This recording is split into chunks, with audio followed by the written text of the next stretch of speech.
Nous avons commencé il y a quelque temps avec une série de prédications sur l'Apocalypse. Pas l'Apocalypse en entier. On a choisi les parties les plus simples, les plus claires, où nous avons le moins de difficultés pour expliquer. Donc, nous avons eu l'occasion d'entendre la première prédication à ce sujet. C'était l'église d'Éphèse, la lettre adressée, plus l'introduction au départ. Ce que je vais faire aujourd'hui, c'est parler de la lettre qui est adressée à Smyrne, l'église de Smyrne. Et pour vous donner une petite idée, vous avez ici la carte de la Turquie actuelle. Voilà, nous avons donc vu Éphèse, nous avons aujourd'hui le cercle rouge, ensuite nous passons à Pergame, Thyatire, après c'est Thyatire, j'ai dit, Sardes, Philadelphie et donc en Laodicée. Et ce qui est intéressant avec ces villes, elles se trouvent toutes sur des routes commerciales importantes et donc ce sont des lieux stratégiques. Lorsqu'une église est implantée là, elle a toutes les possibilités de témoigner et confesser le nom de Christ. L'Apocalypse. Il est intéressant au moins de faire à chaque fois donner quelques informations sur l'Apocalypse en général, et à la fin de toute la série, vous aurez des informations assez importantes au sujet de ce livre. C'est la révélation de Jésus-Christ que Dieu lui a donnée pour montrer à ses serviteurs qui doit arriver bientôt et qu'il a fait connaître par l'envoi de son ange à son serviteur Jean. On voit Dieu qui instruit Jésus, qui envoie un ange, et finalement ça arrive à Jean. Et par l'intermédiaire de Jean, aux églises, les 7 églises qui étaient les destinataires, et finalement, 2000 ans plus tard, chez nous. On voit que c'est une longue chaîne de communication qui a permis que l'Évangile arrive. Et à l'origine, c'est Dieu. Dieu qui veut que des choses se fassent connaître. Deuxième verset que je vous cite, « Écris donc ce que tu as vu, ce qui est et ce qui va se produire ensuite. » Ce verset se trouve en Apocalypse 1, 19. Et ça permet facilement de découper l'Apocalypse en 3 parties. Ce que tu as vu, c'est le chapitre 1er, la révélation de Jésus. Ce qui est l'état des 7 églises dans le chapitre 2 et 3. Et ce qui va se produire ensuite à partir du chapitre 4. Mais soyez rassurés, puisque les idées au sujet de l'Apocalypse sont variées, même là-dessus, pas tout le monde est d'accord qu'on découpe l'Apocalypse selon cette manière. Donc c'est un livre avec plein de questions qui nous interpellent.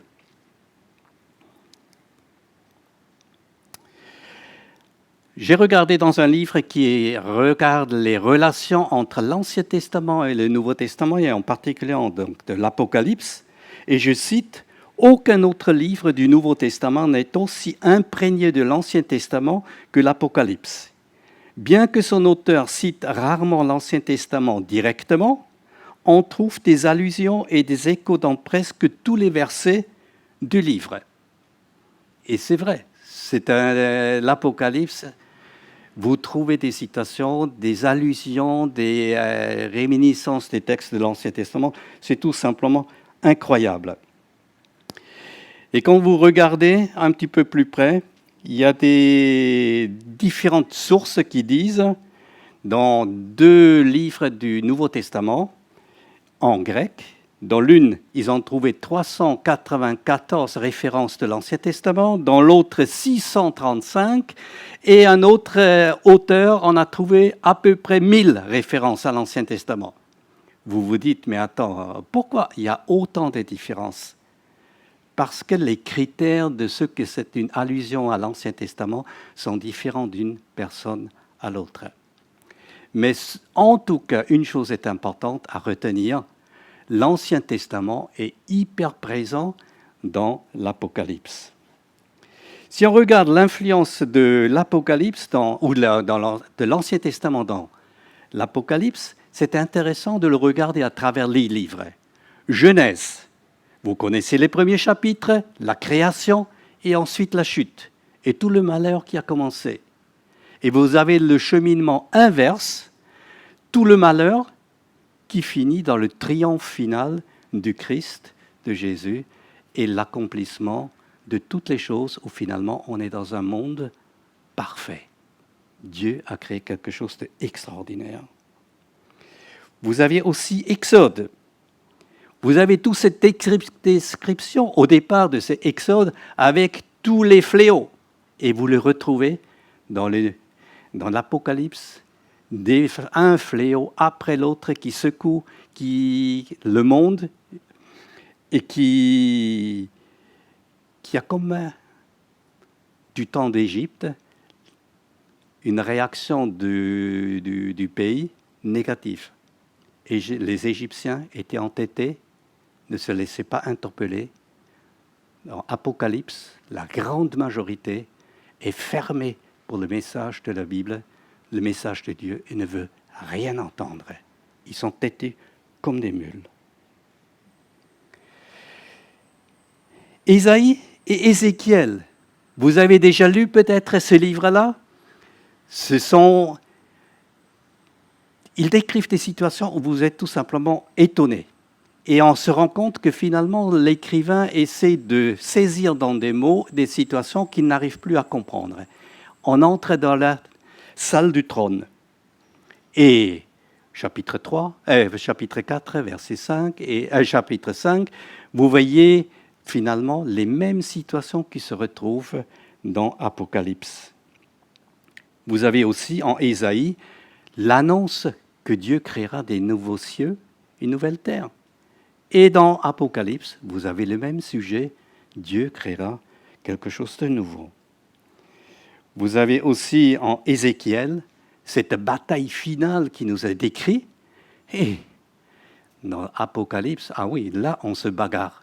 Il y a à la fin le triomphe de Dieu sur toutes les puissances opposées à Dieu. Et bien sûr, vous avez aussi Zacharie. Zacharie, c'est un livre énigmatique avec beaucoup d'images, mais il parle des cavaliers, de chandeliers. On pense aux 4 chevaliers dans l'Apocalypse. Le chandelier qui représente, qui est dans le premier chapitre. Et vous avez une citation, « Tout l'œil le verra, même ceux qui l'ont percé ». Donc, dans l'Ancien Testament, plus de 400 ans avant que Jésus soit sur la terre, on annonçait déjà qu'il y en a un qui sera, dont les mains seront percées et qu'on pourra voir, le Christ, le Sauveur. Et nous avons encore Daniel. Il parle de ces 4 êtres vivants, bizarres. On a du mal à comprendre ce que c'est. On a cette foule devant le trône de Dieu et le Fils de l'homme qui arrive et qui emporte la victoire sur toutes les nations. Et exactement la même chose en Apocalypse. Nous avons ce triomphe et une personne qui emporte cette victoire, Jésus-Christ. Je vais vous lire maintenant le texte de Apocalypse, chapitre 2, verset 8 au verset 11, selon la Bible Colombe. Écrit à l'ange de l'église de Smyrne. Voici ce que dit le premier et le dernier, celui qui était mort et qui est revenu à la vie.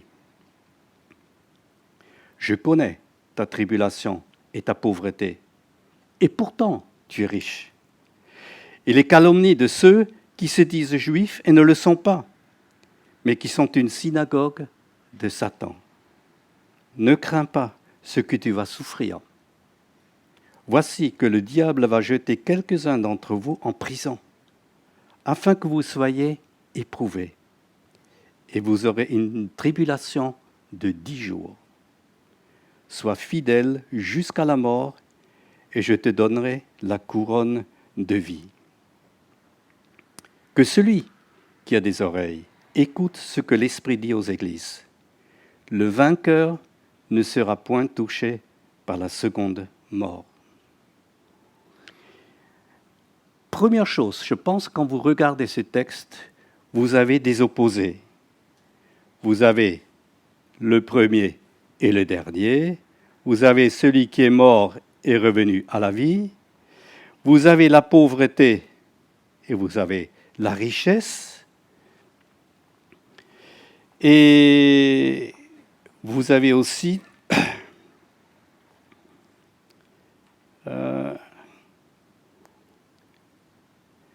la mort.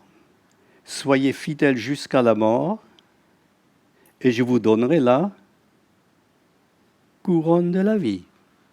C'est intéressant. Vous voyez, ce sont quelques oppositions qui sont ici dans le texte et qui soulignent il y a des choses importantes que ce texte va nous dire. Nous allons donc commencer verset après verset de regarder ce que ce texte va nous dire.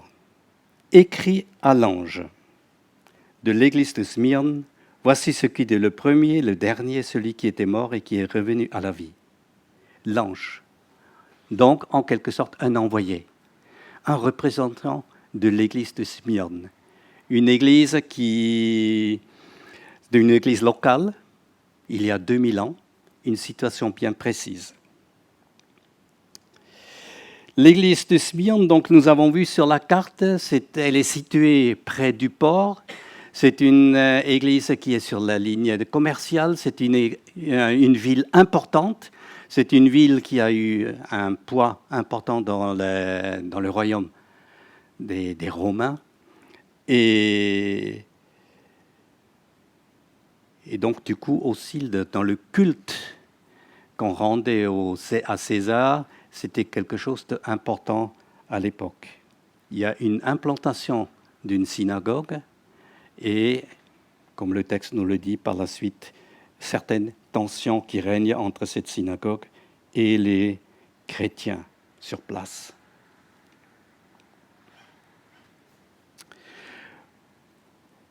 Nous avons ensuite, moi, je suis le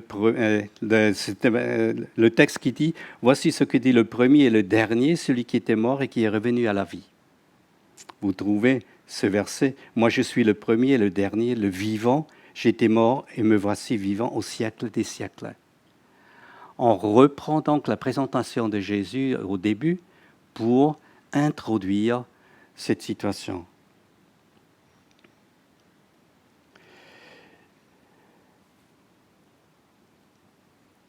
C'est une expression qui n'est pas nouvelle. Déjà en Ésaïe, on parle ainsi. Ainsi parle l'Éternel, le roi d'Israël, celui qui le rachète, l'Éternel des armées. Je suis le premier et je suis le dernier. En dehors de moi, il n'est point de Dieu. En Ésaïe, donc, l'idée est de souligner Dieu, le premier et le dernier, est l'unique, le vrai Dieu. Tout en dehors de Dieu n'est que imposteur, que fausseté. Dans un autre passage, il dit « Écoute-moi Jacob, Israël, que j'ai appelé. C'est moi qui suis le premier. C'est aussi moi qui suis le dernier. Ma main a fondé la terre et ma droite a étendu les cieux. Je les appelle et aussitôt ils se présentent. Vous tous, assemblez-vous et écoutez. » De nouveau, le premier et le dernier, il a l'autorité, c'est le Créateur. Et parce qu'il est aussi important que cela, vous avez tout intérêt de l'écouter. C'est donc une manière de dire, vous êtes devant une personne, devant un Dieu hyper important, ne le prenez pas à la légère. On parle « J'étais mort et me voici vivant au siècle des siècles ».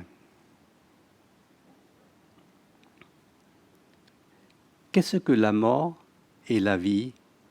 ou être revenu à la vie, évoque. Finalement, Jésus-Christ, il est mort. Le juste pour les injustes, le parfait pour les imparfaits, le fidèle pour les infidèles.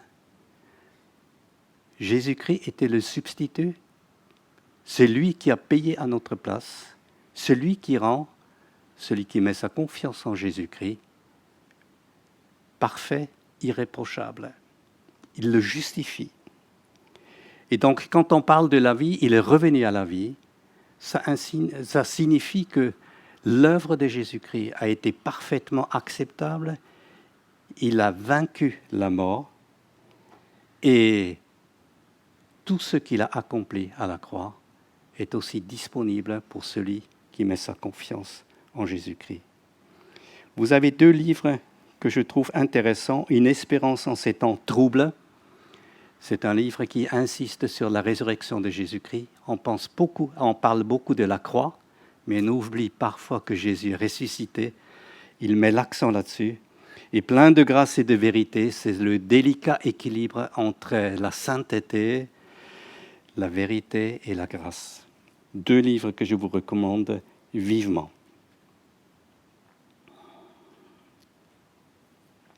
Le chapitre 2, verset 9. « Je connais ta tribulation et ta pauvreté, et pourtant tu es riche, et les calomnies de ceux qui se disent juifs et ne le sont pas, mais qui sont une synagogue de Satan. » Ce sont des mots un petit peu compliqués, je trouve. Le début me semble assez facile. Je connais tes tribulations et ta pauvreté. Donc, apparemment, c'est une petite église sous la pression, pas riche du tout. Et pourtant, c'est une église qui est riche, pas matériellement, elle est riche en la personne de Jésus-Christ. C'est le Christ qui est la valeur, c'est Christ qui a de l'importance. Tous les biens matériels, on peut les enlever. Mais le Christ, personne ne peut l'enlever. C'est donc une assurance d'avoir le plus important. Ils sont donc riches en Christ. Ensuite, on parle des Juifs qui ne le sont pas. Et c'est vrai, il y a 2 sortes de Juifs en quelque sorte. Vous avez les Juifs selon la nation, par le sang.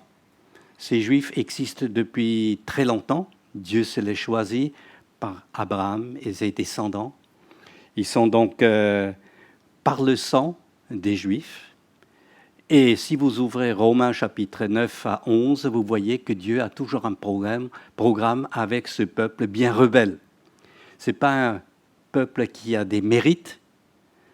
On peut plutôt dire Dieu a déversé son amour envers un peuple qui ne le mérite pas. Et je trouve que c'est toujours excellent. Pour moi, c'est une consolation. Si Dieu a été capable d'aimer les Juifs, il sera aussi capable de m'aimer. S'il a été capable d'accepter les Juifs, il pourra aussi m'accepter dans sa présence.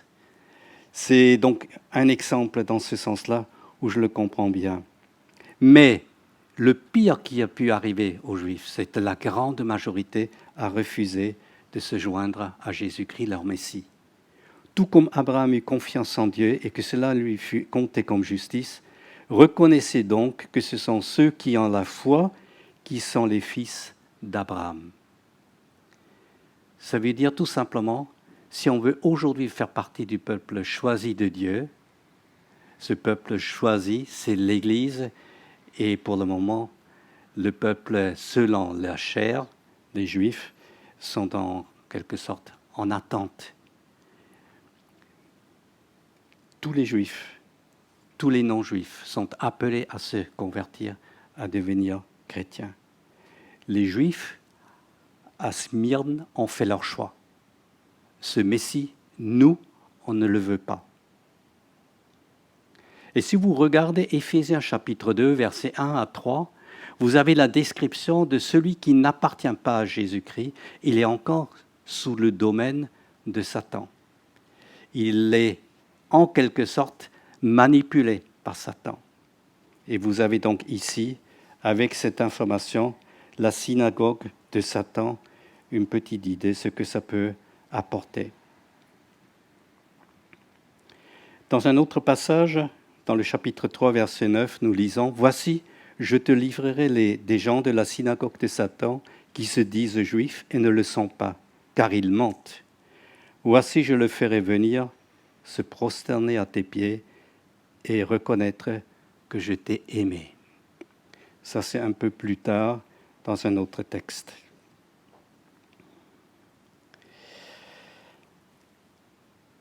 Du fait que les Juifs à l'époque ont rejeté les chrétiens, les ont déclarés hérétiques par rapport au judaïsme, a fait que les chrétiens n'ont plus bénéficié du même statut comme les Juifs.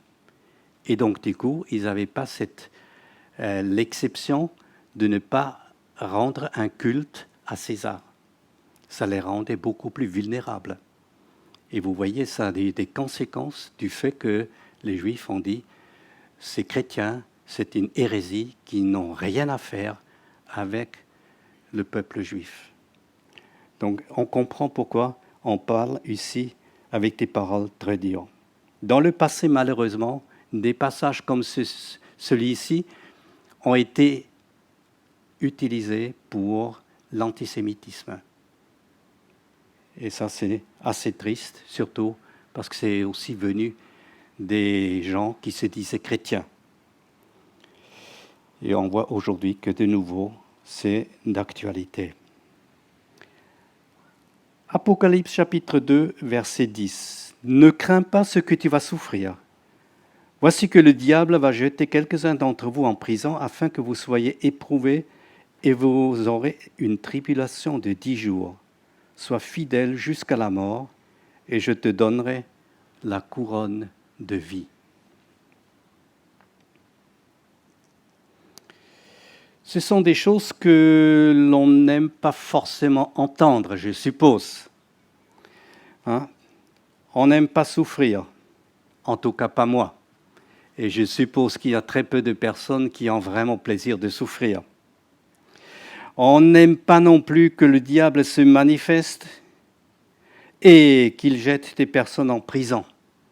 La prison n'est franchement pas l'endroit le plus agréable. Et je suppose que les prisons de l'époque étaient encore pires que ceux en France. Je suppose. Je n'y étais jamais. Ni en France, ni du temps de Jean. Mais ce que je vois dans ces textes-là, et ça c'est quand même intéressant, afin que vous soyez éprouvés. Je trouve ça intéressant parce que l'auteur de toutes ces souffrances, c'est le diable. Il fait la souffrance, l'emprisonnement. Mais c'est Dieu qui fait avec cela un instrument pour éprouver ses disciples. Ça me fait un peu peur de lire ces choses-là. Dieu pourrait m'éprouver à travers la souffrance, à travers la prison.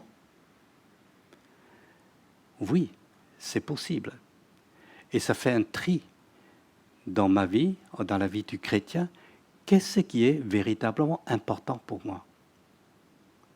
Et je serai obligé de dire, telle chose, c'est simplement secondaire, c'est superflu. Et voilà, suivre le Christ, c'est le principal. Donc Satan a voulu décourager, paralyser les chrétiens. Dieu l'a utilisé pour éprouver, pour permettre que le chrétien grandisse en lui.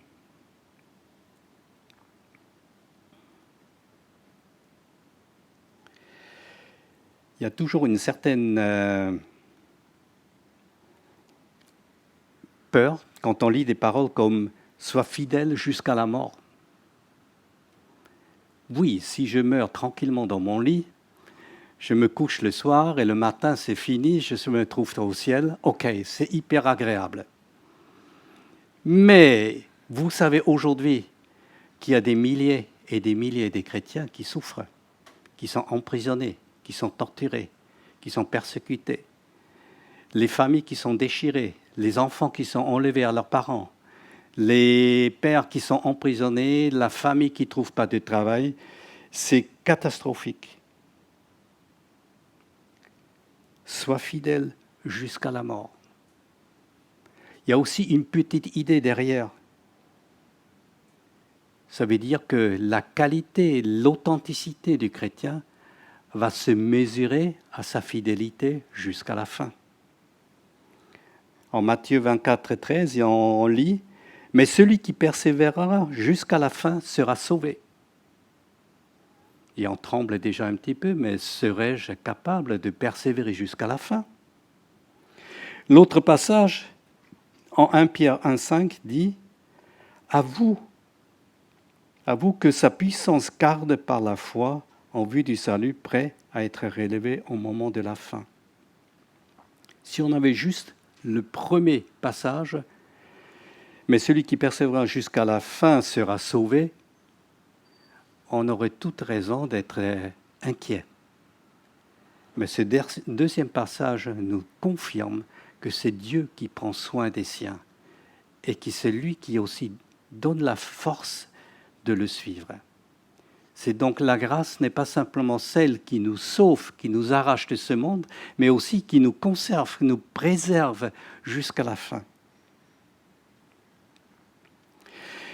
Il est intéressant dans ce contexte de lire « Je te donne la vie éternelle, elles ne périront jamais et personne ne les arrachera de ma main. » Ce passage se trouve dans Jean, chapitre 10, verset 28.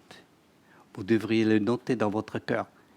C'est une ancre dans les moments de difficulté, les moments de doute. Vous avez une assurance que lorsque vous appartenez à Jésus-Christ, il vous préservera jusqu'à la fin. Personne, rien, personne ne peut vous arracher de sa main.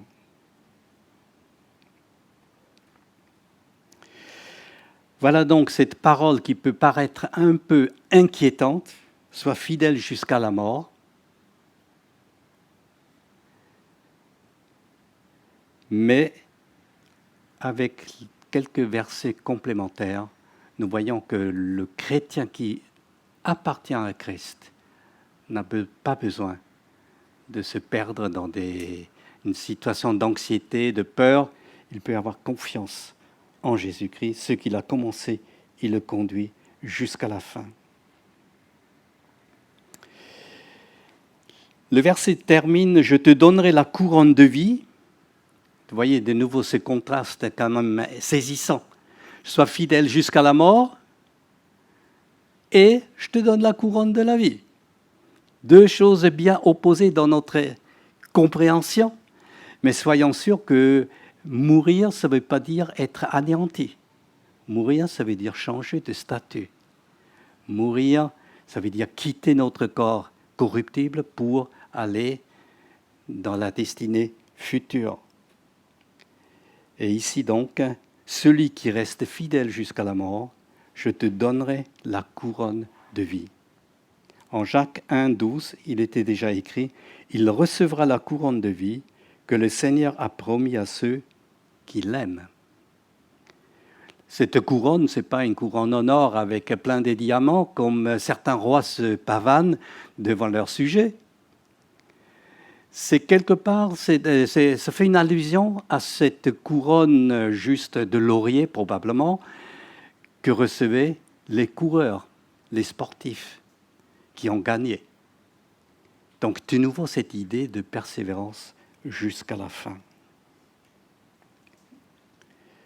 Quand on regarde toutes ces choses-là, je pense tout automatiquement à la parabole du semeur. Le semeur a répandu la semence sur 4 différents terrains. Un terrain n'a pas donné de fruits parce que la semence est tombée sur le chemin, les oiseaux l'ont mangée, ça n'a rien donné. À un autre endroit, la semence est tombée dans des parties avec des ronces, des mauvaises herbes, elle a été étouffée, elle n'a jamais porté des fruits, bien qu'elle se levait et qu'on avait l'impression que ça donne quelque chose. D'autres ont super rapidement levé, mais puisqu'ils n'avaient pas de profondeur, les plants se sont desséchés et n'ont jamais pu porter fruit, faute de racines profondes et un terrain à porter des fruits. Toute la question est toujours celle, est-ce que j'appartiens à Jésus-Christ? Oui ou non? Elle est primordiale, cette question, est-ce que j'appartiens à Jésus-Christ? Suis-je sûr de mon salut? Cette question, il faut se la poser toujours et toujours de nouveau, non pas pour trembler d'angoisse, mais pour se rassurer, voilà, pourquoi je peux le dire, et se le répéter et dire, voilà, c'est pourquoi je lui appartiens une fois pour toutes. Nous arrivons au 11e verset, que celui qui a des oreilles écoute ce que l'Esprit dit à l'Église. Le vainqueur ne sera point touché par la seconde mort. Je trouve ça intéressant. En principe, chacun a des oreilles. Du moins, je le croyais jusqu'à aujourd'hui. Mais est-ce que si j'entends quelque chose, est-ce que j'écoute? Pendant qu'on chantait, on n'avait pas le texte sous les yeux. J'ai cherché sur mon téléphone le texte. Mais pendant ce temps-là, je n'ai plus rien à entendre. Non, j'ai toujours entendu, mais je n'ai rien compris. J'étais absorbé à chercher mon texte.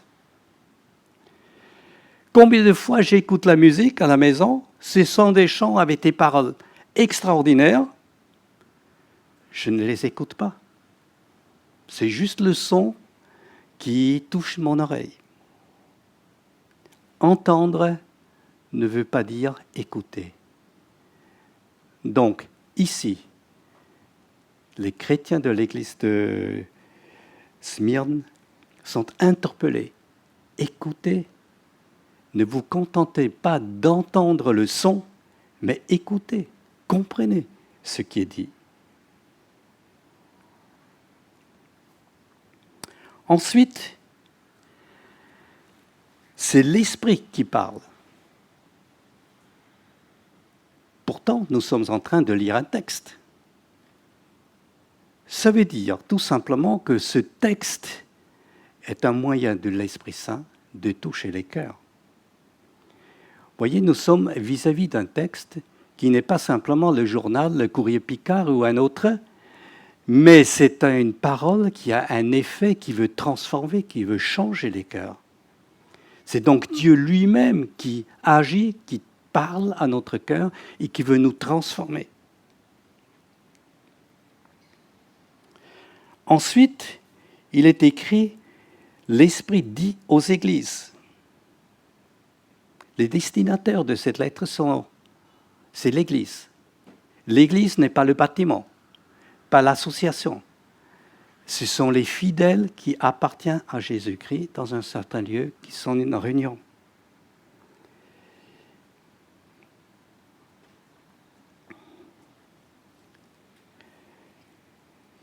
Donc, nous avons ensuite le vainqueur ne sera point touché par la seconde mort. Si maintenant je regarde, la parole est adressée par le Saint-Esprit à l'Église. Dans cette Église, il y aura des personnes qui entendent et certaines écoutent. Et dans cette Église, il y aura des personnes qui seront des vainqueurs. Est-ce que tous seront des vainqueurs? Je l'ignore. Le texte ne nous le dit pas. Mais au moins, c'est un texte qui met un petit point d'interrogation et c'est à nous de nous le poser aussi. Est-ce que je suis celui qui écoute? Est-ce que je suis celui qui fait partie des vainqueurs?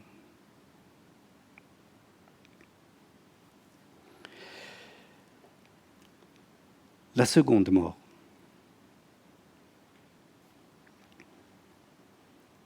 Heureux et saints ceux qui ont part à la première résurrection. La seconde mort n'a pas de pouvoir sur eux, mais ils seront sacrificateurs de Dieu et du Christ. Voilà le bonheur de celui qui appartient à Jésus. Le diable qui les séduisait fut jeté dans l'étang de feu et de soufre, où sont la bête et le faux prophète. Et ils seront tourmentés jour et nuit au siècle des siècles. C'est la description de cette seconde mort. C'est un lieu, comme nous le dit le texte, où on souffre de siècle en siècle. Un texte qui peut nous effrayer, et je pense pas mal de chrétiens souhaiteraient que de tels textes ne figurent pas dans la Bible, mais plutôt un texte qui dit « Venez à moi, vous qui êtes fatigués ». Et encore un troisième texte. La mort et le séjour des morts furent jetés dans l'étang de feu. C'est la seconde mort, l'étang de feu.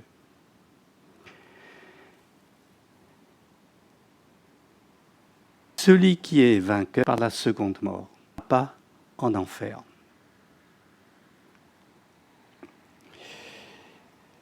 J'ai lu dans un livre le texte suivant à ce sujet.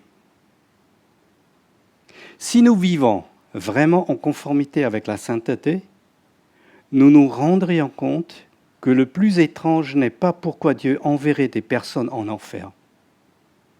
Dieu est infiniment juste et nous sommes des pécheurs englués dans la rébellion. Envoyer des hommes en enfer? Où donc les envoyer? La question vraiment troublante est plutôt comment un Dieu saint peut-il envoyer des hommes pécheurs au ciel? Nous imaginons que l'enfer n'est pas proportionnel à nos offenses, précisément parce que nous ne saisissons pas à quel point elles sont graves. La grâce de Dieu fait face à la réalité de l'enfer et offre une délivrance complète. Nier l'enfer supprime le vent au voile de la grâce. S'il n'y a pas d'enfer éternel, l'enjeu de la rédemption est forcément rabaissé. En fait, Jésus est mort pour nous sauver. De quoi? La grâce est le travail de Dieu pour nous délivrer entièrement de notre dépravation et de son châtiment. En sous-estimant notre dépravation et en niant l'enfer éternel, Satan essaie de rabaisser le coût de la rédemption et de déprécier la grâce qui a payé le prix. Voyez, cette offre de ne pas souffrir la deuxième mort est quelque chose d'extraordinaire que nous n'avons tout simplement pas mérité. Dieu, dans sa grâce, nous a attirés à lui et c'est quelque chose d'extraordinaire.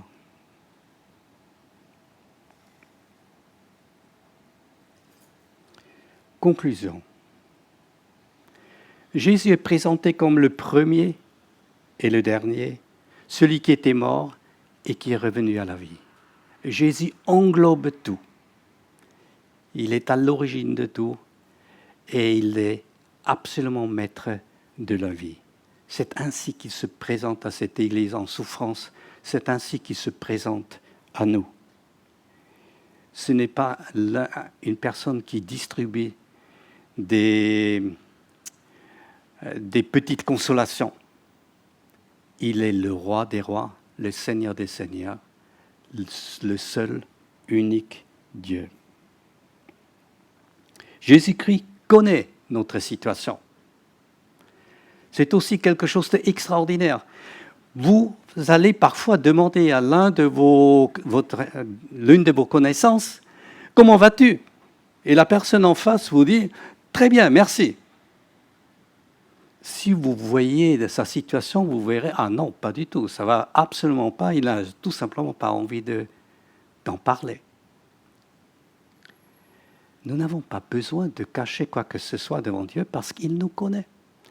Et ça nous libère de cette hypocrisie, nous pouvons dire à Dieu, voilà, c'est comme ça que je suis.